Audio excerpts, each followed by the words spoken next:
And our next live session will be on July 8th with Dr. Taylor Rush. I want to acknowledge the Light of Day Foundation for their generosity, who's made this programming possible. Thank you, Light of Day, for your support. And this week, we are hosting our Wellness Wednesday, the role of music therapy in managing Parkinson's. It's going to be a lot of fun. So you can join us for an insightful webinar that's going to explore the transformative power of music therapy and improving mental health for individuals living with Parkinson's disease. We'll delve into music therapy, showcase how rhythmic auditory stimulation, melody, and harmony can enhance our emotional well-being, our cognitive function, and our motor skills. You can find out more and register for our PD Health at Home programs at parkinson.org/PD Health. And now I will turn it over to our facilitator, Nico.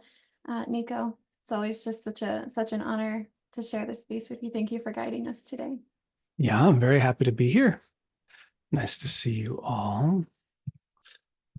So today, we're going to talk about mindfulness of emotions. So a lot of you know that I guess I received my PhD 5 or 6 years ago in counseling psychology. And I went into my PhD after having already a whole life and a whole career. I started my PhD when I was like maybe 35. And at the end of my PhD program, somebody asked me, if you could boil it all down into one sentence, what you learned. What did you learn, in that 6 years of study? And I thought about it and I thought, well, first of all, there's no way to answer that question. And second, I said, emotions are really important. Emotions are really important. I think emotions are more important than we even give them credit for, because emotions shape our perceptions, and our perceptions shape our world. So you could think of a day when you're having a good day, you're feeling light, there's some joy, gratitude, and the whole way the world appears to you is shaped by those emotions. And you could think of another day when you're feeling down or irritable, and it's like it draws from the world all the things that are going to continue to make you down or make you irritable, because that's the power of emotions. And so I teach a lot about mindfulness of emotions, because I think mindfulness is a very powerful tool for two things. One is simply to recognize the emotions that we have, because a lot of us struggle to even know what we are feeling. So mindfulness, the first thing it can do is help us sense and understand, maybe name, this is what's happening. The second thing that mindfulness can help us do is to work wisely with whatever emotion is present.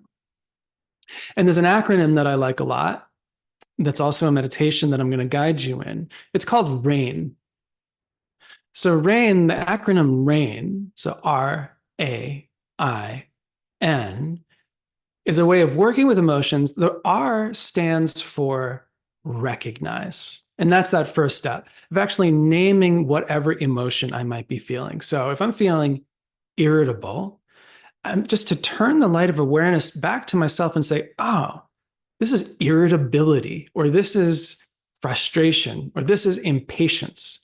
That's the first step of RAIN, R, recognize. The second step of RAIN is called allow. So a lot of the time we try to somehow manage our emotions, to make them one way or make them another way, to kind of like squeeze them out. And sometimes that's necessary. But in this particular exercise, once we recognize what emotion is here, we actually allow that emotion to take up space. We know that we're in meditation, so we're not going to act in ways that are going to be damaging for ourselves and others. So we actually give that emotion all the room that it needs. That's allow. That's the A of rain. Then there's the I of rain, which is investigate, where we might ask ourselves a question to try to better understand what is happening here. And then the N stands for nurture. And the nurturing might be just putting your hand on your heart or offering yourself some kind words or an image. But it's a way of helping the nervous system to hold the totality, the fullness of your experience. So there's the nurturing aspect is really important if you're going to be with and understand your emotions. All right. So this is the mindfulness of emotion exercise that we're going to do today. It's going to take maybe 10 to 12 minutes. And we'll do a meditation now. Well, I will guide you through this rain, recognize, allow, investigate, and nurture. So you might find yourself a nice, comfortable meditation posture. Sometimes it's helpful if you can feel a little bit upright. It's like a kind of wakefulness or alertness. But even more important than that is just to feel relaxed in your body, as relaxed as you can be in this moment, understanding that we each have limitations in our body. And from here, it can be supportive to take a deep breath or two, maybe allow your eyes to close.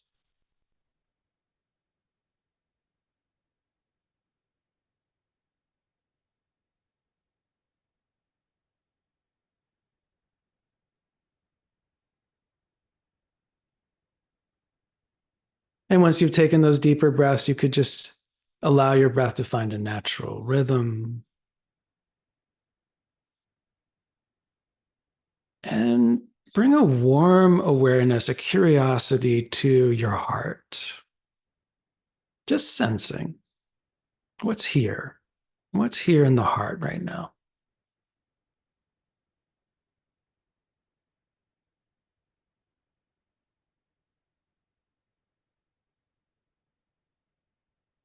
And if you find that there's some kind of difficulty in the heart, irritability or fear, anxiety, sadness, well, then for the purposes of this exercise, that's wonderful because it's exactly what we want to be working with.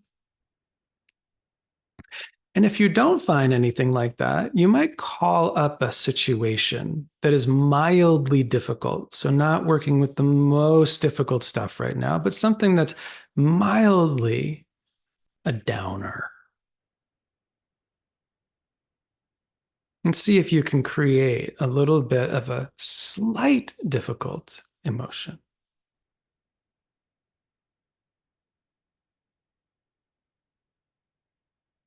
And once you have your sense, your feeling that there's an emotion here, it's nice to name it. That's the recognize part of rain, the R in rain. Oh, this is sadness, or this is fear. Whatever it is, see if you can put a label on it, just to name it.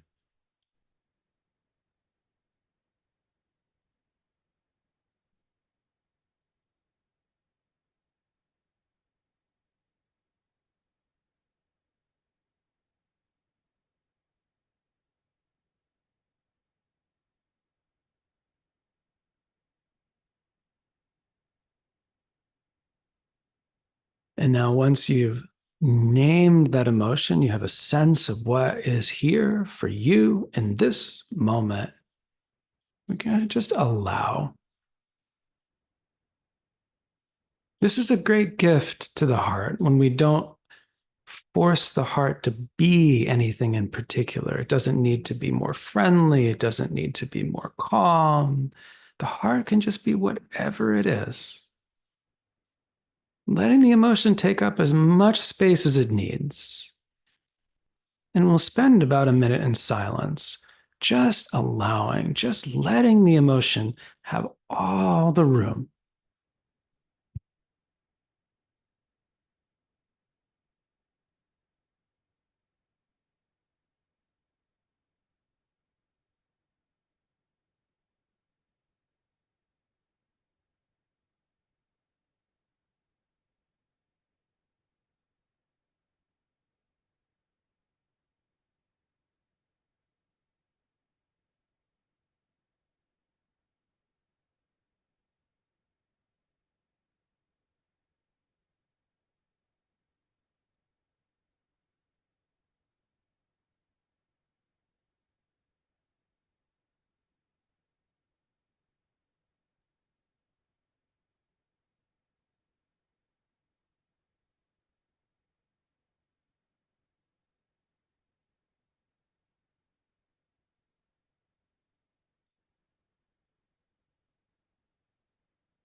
And now that we've recognized the emotion and we've allowed the emotion to have all the space that it needs, we might ask a question or two.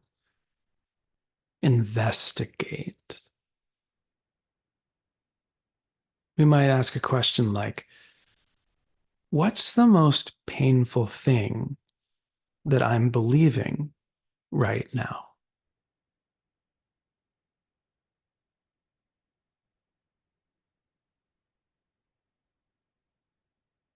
Yeah, what's the most painful thing I'm believing right now about this situation, about this feeling?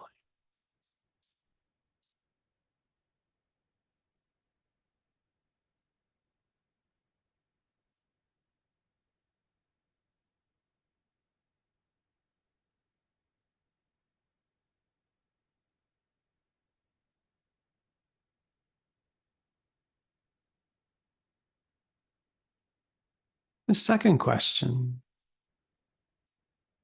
what's needed here? Just asking yourself,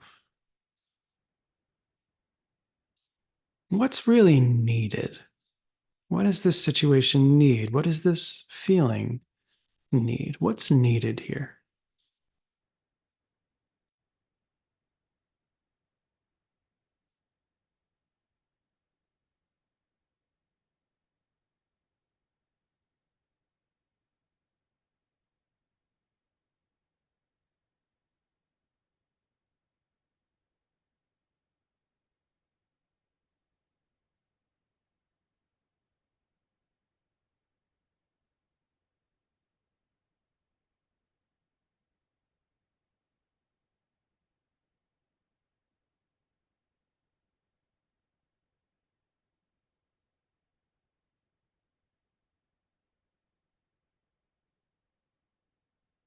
And now, if you're able, you might put a hand on your heart or on your belly and just start by sensing the touch as a kind of receiving the warmth of your own hand.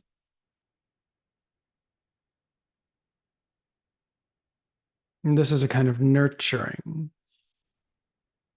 to receive touch. And there's been quite a bit of research on the power of touch, that even receiving your own touch, the touch of your own hand, regulates the nervous system,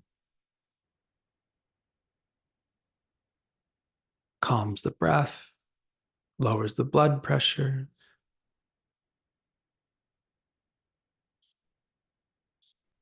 And so just receiving this touch and sensing what happens.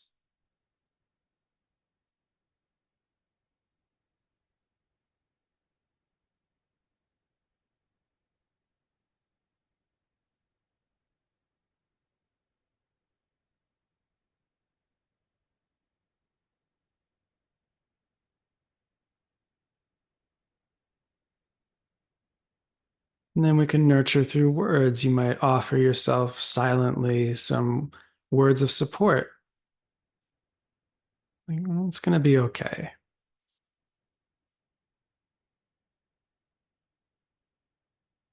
Or, "May I be happy." Whatever words of support are going to be nourishing for you, just in your own mind, offering to yourself some kind words. And again, the way we speak to ourselves really matters.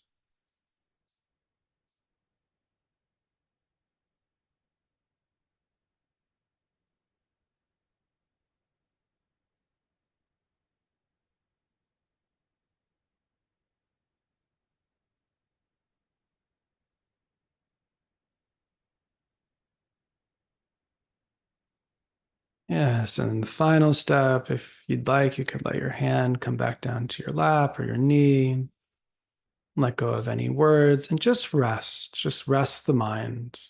No need to do anything at all. Just relax here for a minute.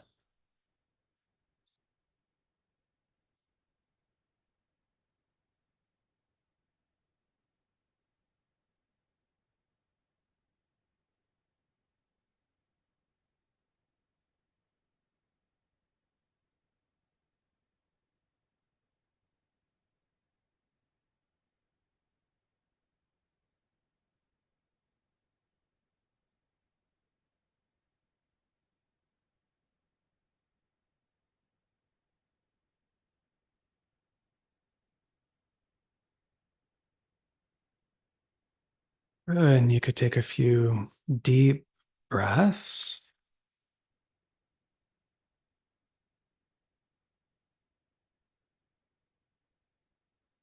Open your eyes, look around, let your body rock and move and maybe stretch if that's accessible for you.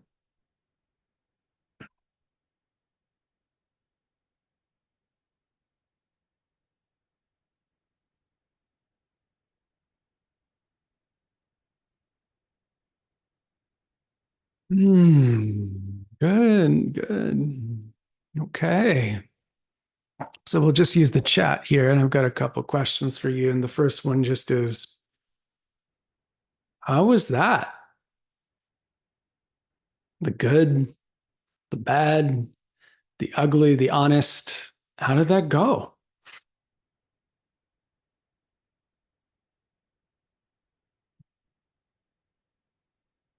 Ah, it was beautiful. I love to hear that. Mhm. Peaceful. It was peaceful. Very refreshing. Hmm. Relaxing. Good. These are also positive. I felt it positively for a change. Okay, wonderful. Comforting. Caused me to think about how much I talk to myself. We all talk to ourselves all day long. Raise your hand if you're talking to yourself in your own mind all day long. Isn't that true? We're all just like having a whole conversation. Really matters how we talk to ourselves. You took me on an unexpected journey. Very nice. Okay, great questions. Loved the feelings when I touched my heart. Thank you. By the way, these questions come from Tara Brock, who is a very well known meditation teacher and one of my teachers. Um, the touch therapy was awesome. Good. Yeah, that touching your heart. You can do that anytime. Sometimes I do that walking down the street, nobody notices, or riding a bus or riding in a car, or maybe I'll put my hand on my belly. You can put your hand in the back of your neck sometimes. Nobody even notices it, but it's really helpful. Amazing, forgiving, high five, really good guidance, totally into it. Oh, good. There's a in the link for Tara Brock's rain practice. So the practice we just did here, if you go to that link that Krista just dropped in, she has guided practices there that you could do anytime. Is calming, peaceful, amazing feeling. Good to not have to think on ultra heavy stuff. So a word on that. That's really a good point.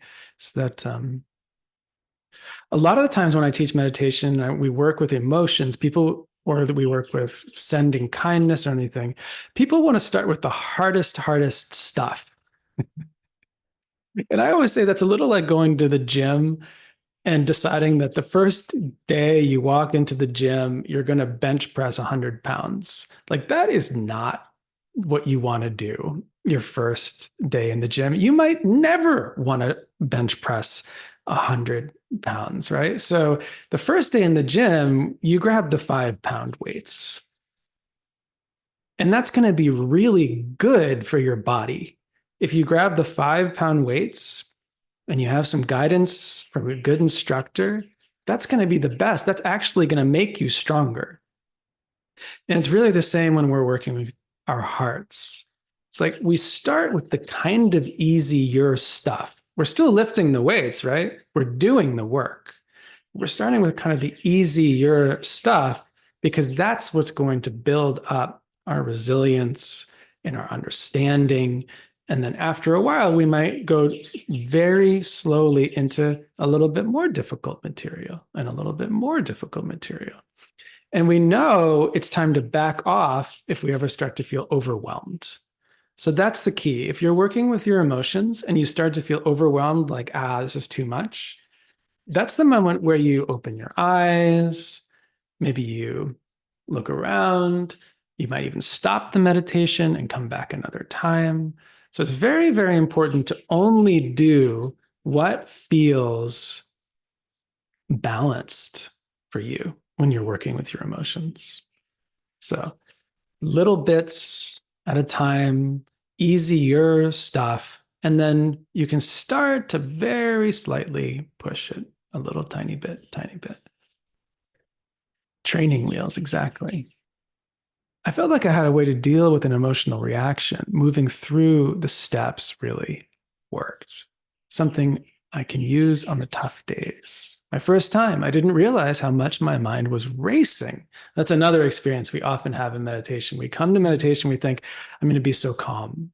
And then the first thing that happens when we start to meditate, we think, oh my gosh, my mind is really fast and wild, right? So that's a good sign. It's really good to recognize. Did any questions come up? If you had any questions, please type them into the chat. Any questions that you had during the meditation or after the meditation?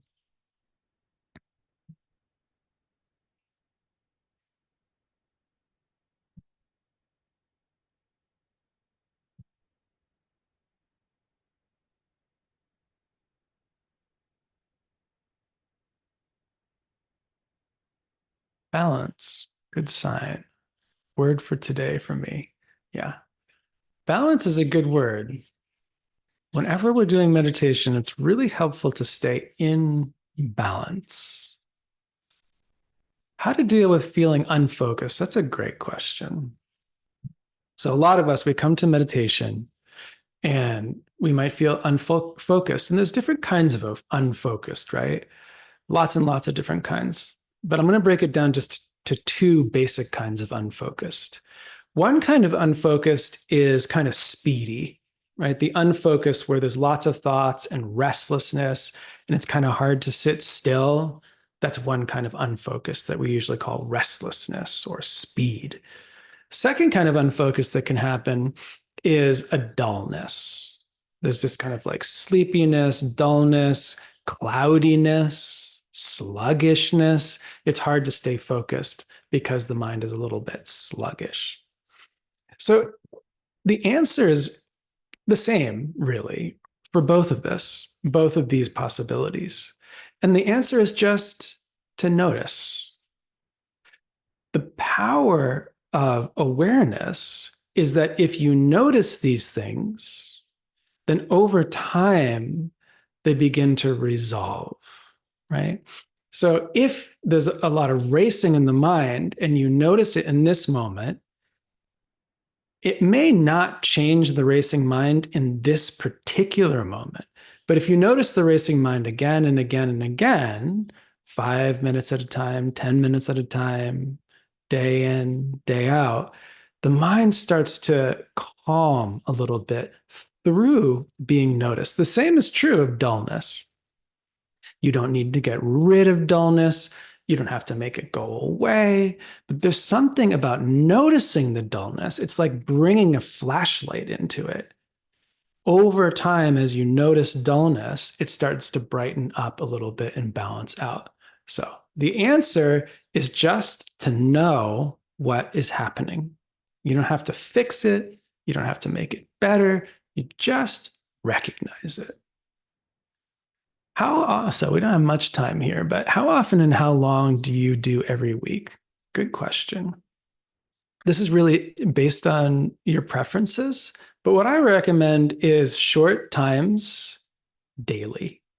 So 5 minutes every day is really helpful. And it's actually a lot more than helpful than doing like 1 hour once a week. So the cumulative, it's like drops in a bucket. The cumulative impact of one drop in a bucket, moment, moment, moment, moment, is going to fill that bucket really fast. So I would say 5 minutes a day, but see if you can do it just about every day. That tends to be the most helpful thing. Then if you want to do a little more, you feel like you're interested, you're curious, you could go to 10 minutes a day. There's lots of meditation apps that can help you. You can also find meditations on YouTube or any of these other places if you're online. So, but that's my quick answer. Okay, I didn't get to every single question, and I'm very sorry about that, but that's the time that we have for today. And it is always a delight to be here with the Parkinson's community. I look forward to it, and I look forward to seeing you all again very soon. Until then, please take very good care of yourself. Okay. Thank you, Nico. Really appreciate your guidance. And we'll see you all back here on July 8th with Dr. Taylor Rush. Until then, be well. See you soon. Bye, everybody.